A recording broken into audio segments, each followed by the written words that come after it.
Heipsansaa kaikille podcastin kuuntelijoille täältä kotitoimistolta näin kesällä. Ja kyllä, nyt se alkaa taas podcast, Snowcross Season podcastin kakkoskausi. Vielä vähän hakusessa näköjään tämä puhe, mutta ei se mitään. Ensimmäisessä jaksossa, kuten olette varmaan huomannut, niin tuore lajipäällikkö Tero Kuivalainen. Lähdetään kohta kuuntelemaan jaksoa. Mutta jaksot tulee nyt joka toinen viikko, mutta joka viikko jotain tulee tänne YouTubeen. Katsotaan, mulla on pari semmoista hyvää juttua, mitä tänne mahdollisesti on tulossa. Kiitos kaikille tässä vaiheessa, ketkä olitte tuolla ensimmäisellä tontakaudella matkassa mukana. Se oli äärimmäisen positiivisen hieno yllätys nähdä, kuinka paljon siellä oli oikeasti jengiä kuuntelemassa. Iso kiitos ja kuunnelkaa edelleen, tilatkaa kanavaa, tykätkää videoista, kommentoikaa, tehkää kaikkea, että saadaan myöskin algoritmi tähän messiin ja algoritmin myötä lisää katselukertoja ja levitettyä Snowcrossin tai Watercrossin ilosanomaa nyt sitten kaikille. Semmoinen haave olisi saada 1000 tilaajaa tälle YouTube-kanavalle. Eli jos sen haluat meikäläisen kanssa toteuttaa yhdessä, niin käy tilaamassa kanava, sikäli jos et ole vielä tilannut. Sama Spotify, saa tilata kanavaa lisää. Mutta nyt jakson pari.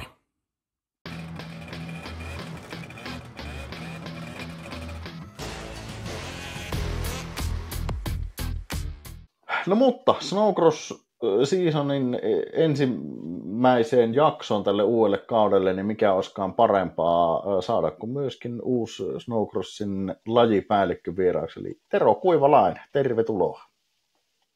Hyvää iltaa. Ihan ei olla nyt semmoisissa niin kuin Snowcross-tunnelmissa. Meillä on ainakin täällä kotona 28 astetta lämmintä, ja teillä on pohjoisessa vissiin sama, että niin kuin, vieläkö on kelekat kuitenkin mielessä? Kyllähän kelekat on mielessä ympäri vuoden, että niin kyllä on kamala keli kun 2 vai 3 viikkoa ollut 30 lämmintä, niin kyllä äsken sai ilmanpumppua taas viritellä täysille tuonne sisälle. Mutta vähän edes pystyy nukkumaan tämmöisessä kelissä. Kyllä. Tämä on vähän haasteellista.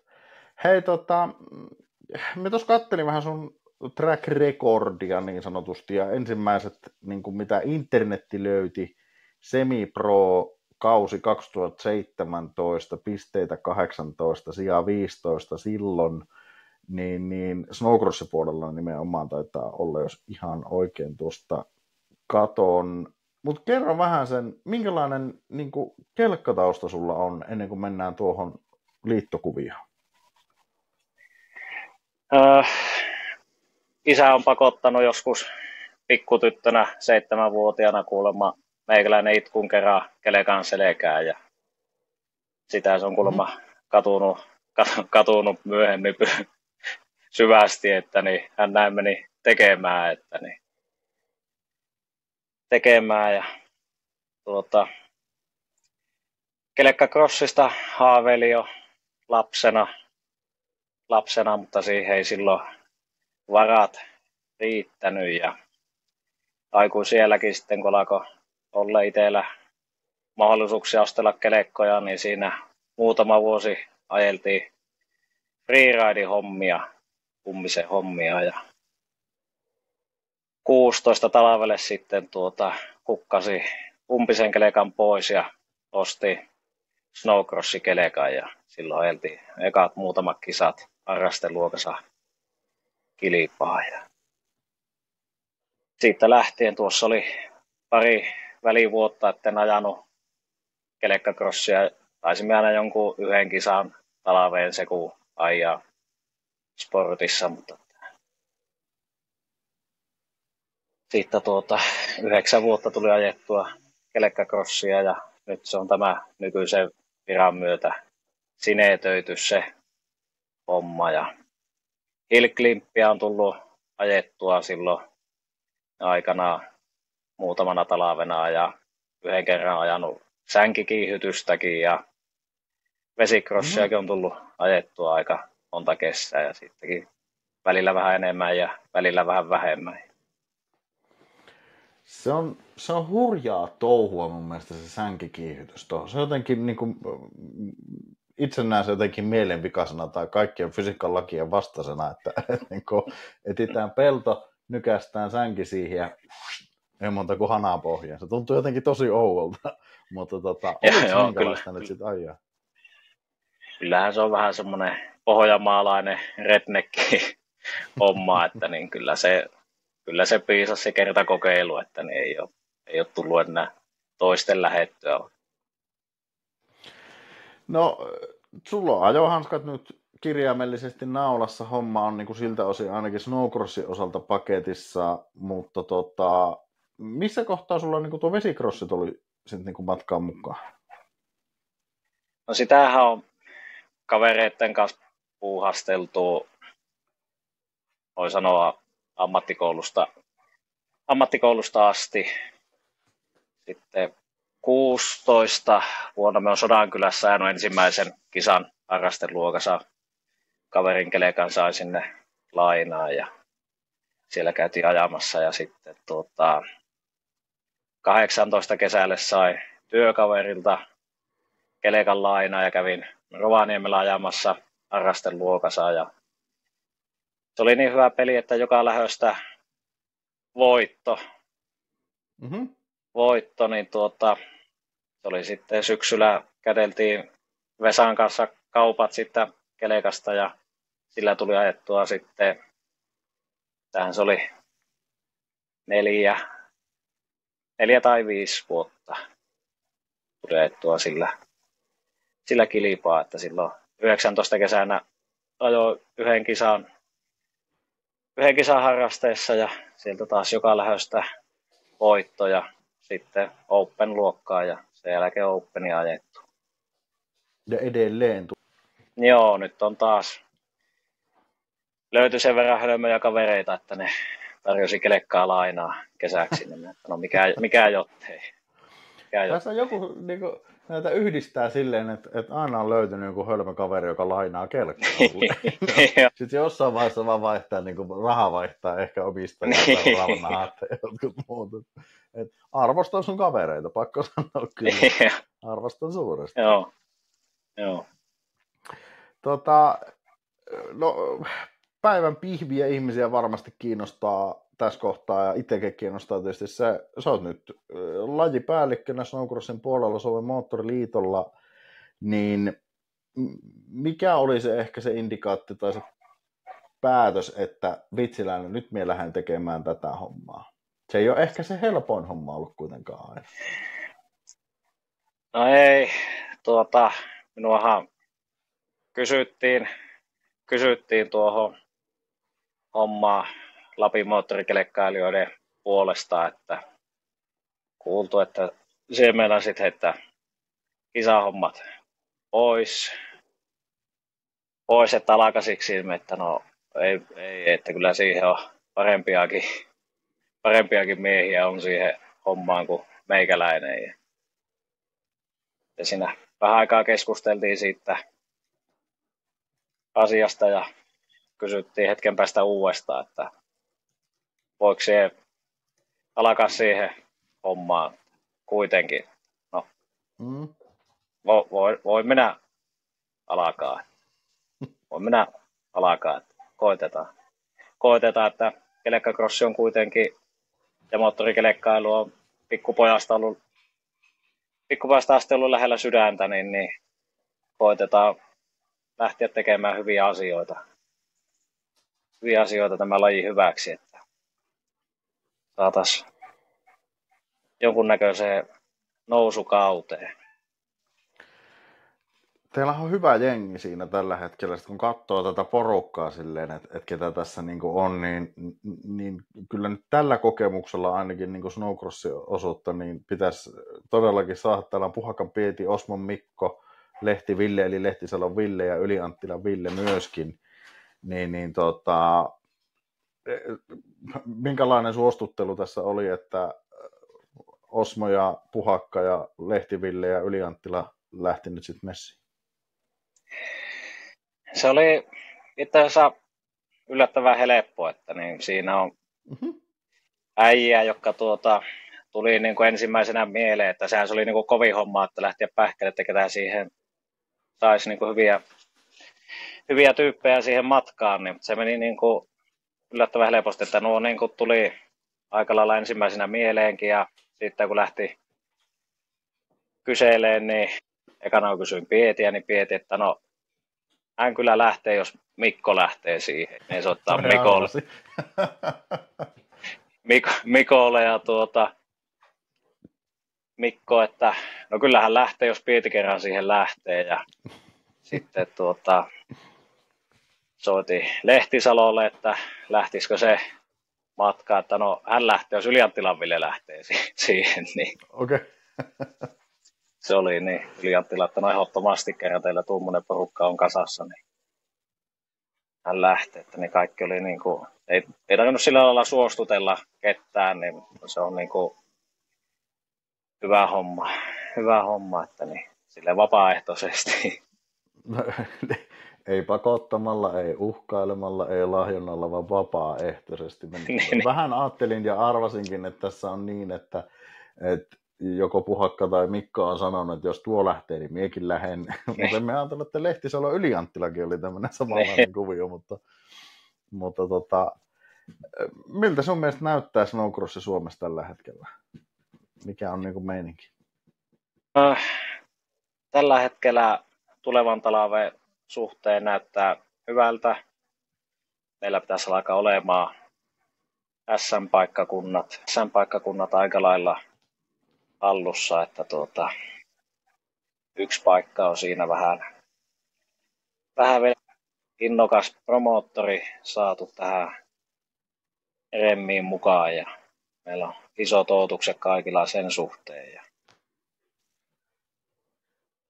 suhteen ja lajiparlamentti, mikä meillä oli, niin se antoi niin kuin hyviä viitteitä, että niin kuin ihmiset, jotka on lajin parissa, oli niin kuin positiivisin mielin, että vähän sillä, mitä ehdoteltiin pieniä sääntömuutoksia ja fiilauksia, niin porukka otti niin kuin positiivisesti vastaan ja tosi vähän oli mitään negatiivista ilmassa ja muu, että positiivisuutta tämä laji nyt niin kuin kaipaakin ja positiivista asennetta kaikilta ja jättää semmoinen, mikä nykyään vallitsee joka hommassa, niin somessa asioiden lynkkaaminen ja moittiminen ja mun, että kun positiivisuuden kautta, kun näitä asioita lähdettäisiin hoitamaan ja viemään eteenpäin, niin kaikki lähtee aina menemään paremmin ja kaikki pystyy kehittämään sitä omaa toimintaa ja tekemistä. Sitä se aika monesti on, ja kyllähän se niin kuin nykypäivänä tosi paljon on se laji kun laji, niin siellä on aina juuri nimenomaan mennään ehkä niiden hankalien asioiden tai negatiivisten juttujen tai tällaisten niin kuin kautta. Se on niin kuin tosi helppo. Harva huutaa. Tosi helppo niin kuin ihmisillä kritisoida asioita, mutta että sitten että no miten tämä olisi voitu tehdä paremmin tai eri lailla, niin sitten onkin hiljasta sen suhteen, että ei osatakaan niin kuin sanoa, että mikä olisi ollut parempi tapa toimia tai tehdä. Niin, jos palautetta antaa, niin se myös perustelemaan. Joo, semmoinen rakentava palaute on totta kai niin kuin aina tervetullut joka hommassa ja kaikki sitä niin kuin varmasti haluaa, että jos on niin kuin, että miten voidaan tehdä paremmin, niin se on varmasti, mutta tämä semmoinen yleinen ilmapiirin latistaminen, niin ei se edes auta ketään eikä mitään. Ja me uskon, että se parantaa sitä omaakaan oloa nyt lopun viimein. Saa antaa. Juuri näin. Sanoitkin tuossa, että jotain sääntömuutoskuvioita tällaisia, niin kuin olette miettinyt, tai mahdollisesti on se tulossa? Junioripuolella lähinnä mitä tullaan tekemään, niin tullaan porrastamaan vähän niitä ikärajoja, että luokat menis niin kuin silleen vähän päällekkäin. Ja silloin niin kuin, jos joku kokee olevansa ylikehittynyt siihen vallitsevaan luokkaan, niin sillä on niin kuin periaatteessa vähän aikaisemmin siirtyä siihen seuraavaan luokkaan. Ja taas jos tuntuu, että me on niin kuin oikeassa luokassa nyt, niin sillä on mahdollisuus niin kuin ajaa siinä vielä pitempään ja niin koetaan sitä, että sillä saisi niin kuin junnu kehittyä niin kuin oman tasoisten kilpakumppaneiden joukossa niin kuin mahdollisimman hyvin. Ja junnujahan koskettaa pääosin tämä, että niin tullaan muuttaa kansallisten luokkien niin kuin kisaformaattia. Niissä niin kuin palataan niin sanotusti vanhaan, eli siellä ajetaan yhdistetty harjoitus ja aikaa jo. Ja sitten kisan tulos ratkaissaan nyt 2 kisaerällä, että niiden yhteenlaskettu tulos määrittää kilpailun voittajan. On, että sieltä saataisiin vähän lähtöjä vähemmäksi sieltä kisapäiviltä, kun minun ja monen muunkin mielestä niin suurin ongelma meillä on se, että kisapäivät on ollut äärimmäisen pitkiä. Ne on niin kuin, ei siinä riitä yleisöllä. Mielenkiinto ei kotona vastaanottimien ääressä eikä varsinkaan paikan päällä, niin mielenkiinto olla aamu 10 ilta 10 tuolla paikan päällä ja paikalla oli, että on vielä pitemmän päivän, kun siellä aikaisemminhan sinne tullaan ilmoittautuu ja katsastaa, niin on ne äärimmäisen pitkiä päiviä. Niin,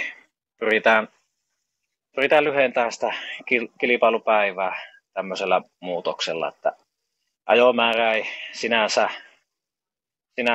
vähene näillä, keltä se yksi finaali otetaan pois, että kun sillä on ollut, ne karsintaerät on ollut tosi lyhyitä, muutaman minuutin rykäisyjä ja siihen finaali päälle, että katsotaan nyt, että miten se menee, että onko ne niin kuin 8 vai 10 minuutin eriä ja plus 1 vai 2 kierrosta ja miten, mutta että silleen sitä on, että se ajomäärä pysyy kuitenkin sillä lailla samana kilpailua kohti, mutta että se on niin kuin ratkaiseva tekijä siinä kisapäivän aikana. Kuitenkin aina siihen lähön tekemiseen ja lopettamiseen siihen niin kuin menee paljon aikaa.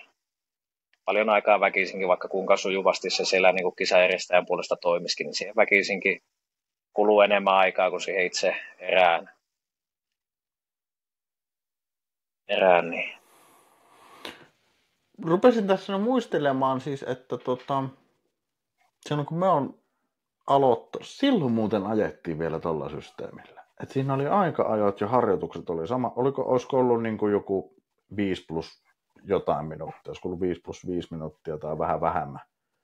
Niin sehän oli oikeasti kyllä toimiva. Ja sehän niin kuin, tietysti omalla tasolla niin kaikki oli kotiin päin, mitä pääsi maaliin asti, mutta se, niin kuin lähtökohtaisesti se oli oikeasti toimiva ja sitten vaan 2 erää ja that's it, niistä niin kuin palkinnot. Kyllä. On niin kuin järkeä. On, niin. Kyllä. Sitä mieltä mekin ollaan oltu lajiryhmän, että nämä niin kuin aivan fiksu tapa lähteä lähestyy ja niin kuin laihmisille sanottukin, että niin, mikä on lopullista, että nyt niin kokeillaan, että mikä toimii ja jos tämä on loppi, että tämä ei mene yhtään niin kuin me hienosti tässä on ajateltu, että tämä menee, niin vuoden päästä voidaan tehdä eri lailla.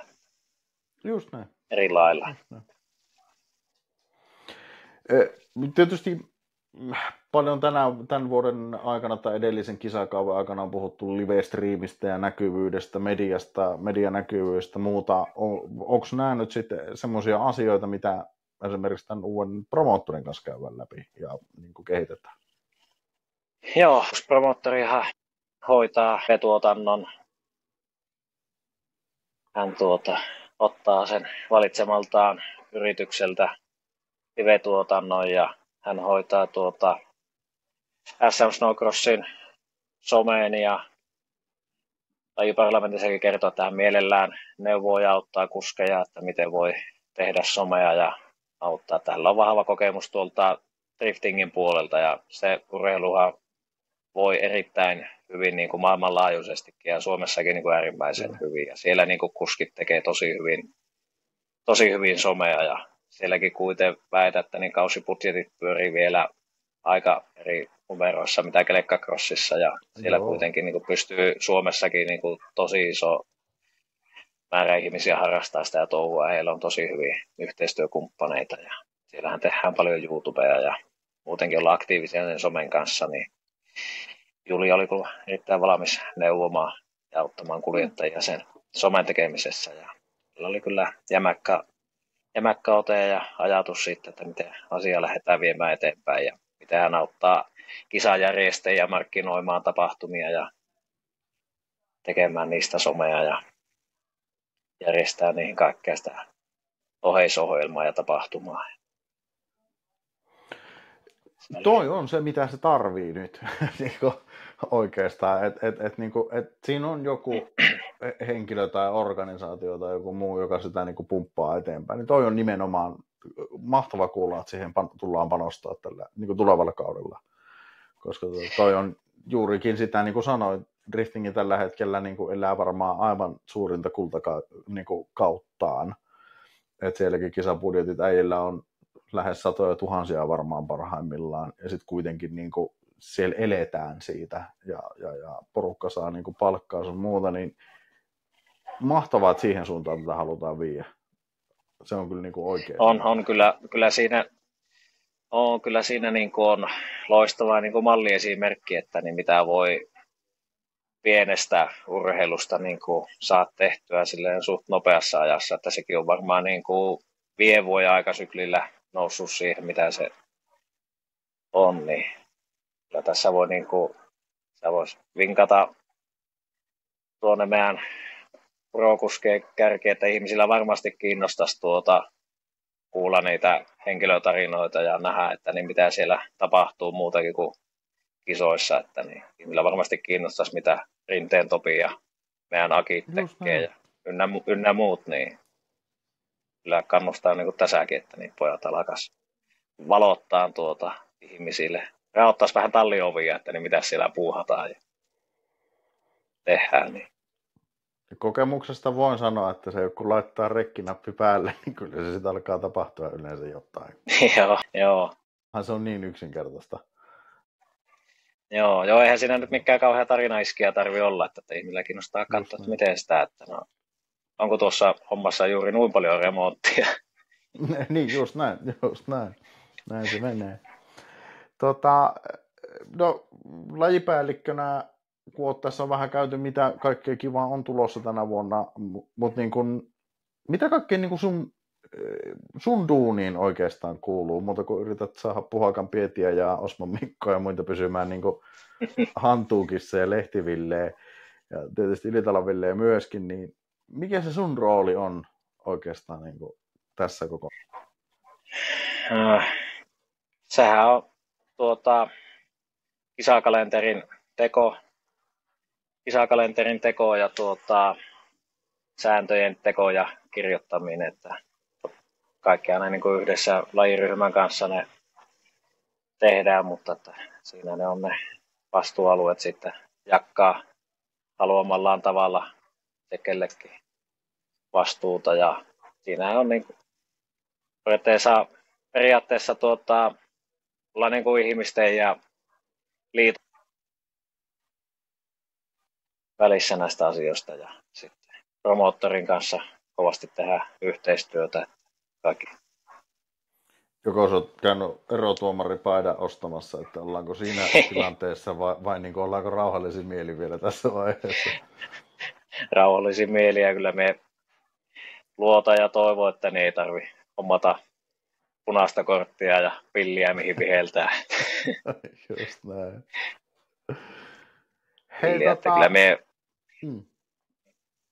me usko ja toivo, että niin tuskin tarvii sillä lailla puuttua mihinkään. Että me uskon, että asiat menee mukavasti ja hyvin, kun päätökset, mitä tekee, että ne on hyvin perusteltuja ja kaikki mitä tehdään, että ne on hyvin perusteltuja ja ehkä verrattuna johonkin vanhaan tai johonkin, niin edes jollakin lailla perusteltuja. Niin. Sekin Mm. Milloin julkaistaan? No juuri äsken meillä oli lajiryhmän kesken puhelinpalaveri ja vähän puhuttiin taas sääntöhommista ja noin, että niin taas on ne kun saa kirjoitettua niin mahdollisimman pian säännöt valmiiksi ja ne liittoon hallituksen ja sääntöryhmän hyväksyttäväksi, että ne saadaan porukalle tietoa ja kalenterikin totta kai mahdollisimman nopeasti, mutta kun siinä on semmoisia vaikuttajia, mihin ei pysty itse vaikuttaa, niin kuin MM:thän meillä määrää ja just, että se pystyy ajamaan SM-kalenterin yli ja kun sieltä ei ole vielä yhtään niin kuin varmaa päivämäärää MM-kisoista, niin tässä nyt ollaan vähän varpasiltaa, että koska ne on. Että missäs maissa? Tässä nyt ilmeisesti yksi osakilpailu Turkissa ja sitten Ruotsissa ja Norjassa on olemassa yksi osakilpailu. Joo. Norja on ainoa, missä on semmoinen niin kuin suht varma päivämäärä, että se on huhtikuun puolivälin tienoilla, mutta että Ruotsilla ei ollut päivämäärää eikä vielä paikkaakaan. Paikasta oli sentään arveluita, kun tuossa meillä oli pohjoismainen kokous, niin niillä oli vähän arveluita, että missä se ehkä tulee olemaan, mutta että Turkista ei ole kuulunut mitään, että nyt tuossa elokuun puolivälissä niin tavallaan tehdään peukkuja, että niin siellä tulisi informaatiota, että pystyisi alkaa lyömään niin kuin lopulliseen lukkoon täällä päiviä. No toivottavasti niin saadaan päivät myöskin sitten jossain vaiheessa julki, että pystyy vähän piirtelemään. Onko se kuitenkin, kyllä, tähän astihan on niin kuin kelekkamessuilla on julkaistu kisakalenteri, niin kyllä mulla on niin kuin pyrkimys, että ennen sitä saataisiin julkistaa, että kyllä sitä niin kuin itsekin kun on ajanut, niin halusin aina tietää niin kuin mahdollisimman pian sen, että niin pystyy suunnittelemaan vähän, että kuinka syvältä tässä pitäisi taas taskuja kaivaa, että missä päin tässä ajetaan ja kuinka paljon ajetaan ja miten. Tietää kysyä kotoakin vapaat. Iltavapaat. Niin. Loppuun totta kai, miltä näyttää Teron vesirossikausi? Unohdetaan liitto tässä vaiheessa hetkeksi ja miltä näyttää vesirossikausi nyt tälle kesälle vielä? Sekin on niin varmalla pohjalla kuin se, että huomenna lähdetään Ivaloon. Huomenna on perjantai ja siellä on dominaattoripäivä, aivan uusi kisaformaatti vesikrosin puolelle. Se on vähän vielä epäselvää, että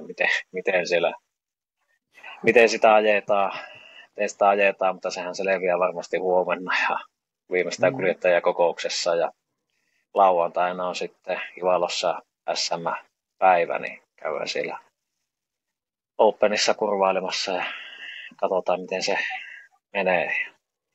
menee ja sitten mitään muuta ei ole lyöty lukkoon, että katsotaan vähän minkälainen maku se jää Ivalosta suuhun, että lähdetäänkö seuraavana viikonloppuna Sodankylään ja no, tällä hetkellä näyttää siltä, että Pellon EM-finaali niin jääpi välistä, että niin saapi touhuta pikkupojan kanssa kotona, että näyttää siltä nyt tällä hetkellä. Tilanteet elää. Nimenomaan elää ja lainakelkat elää ja kaikkea muuta vastaavaa. No, vesikrossissa on myös. Niin sano. Niin, vesikrossissa on hyvin äkkiä tulee tekniikkamurheitakin ja kaikkia, että niin, kyllä tässä on muutama moottori on tälle kesää tehty, niin ne alkaa viisaamaan, jos vielä menee moottori, niin kyllä se alkaa olemaan motivaatio tällä kesätyöllä. Ja harrastekassa alkaa olla pikkuhiljaa lopussa. Jos Niin. 3 mottia pitää tehdä, niin se ei niin kuin ihan halpaa ole. Kyllä. Eipähän siinä mitään. Hei, kiitoksia tuhannesti Tero, että kerkesit nopsaan tulla vieraaksi. Ja ei muuta kuin tsemppiä Ivalon suunnille. Tämähän tulee ulos nyt tässä samalla itse asiassa varmaan, kun kisat on kohta käynnissä mahdollisesti, niin tässä perjantaina tulee tämä jakso ulos. Ja ei kai siinä sen kummempaa muuta kuin hyvää vesirossi-kautta ja varmasti kuullaan vielä kyllä sitten myöskin Snowcrosssin puolelta. Yes, kiitoksia kutsusta ja kiitos tsempeistä, oli mukava osallistua.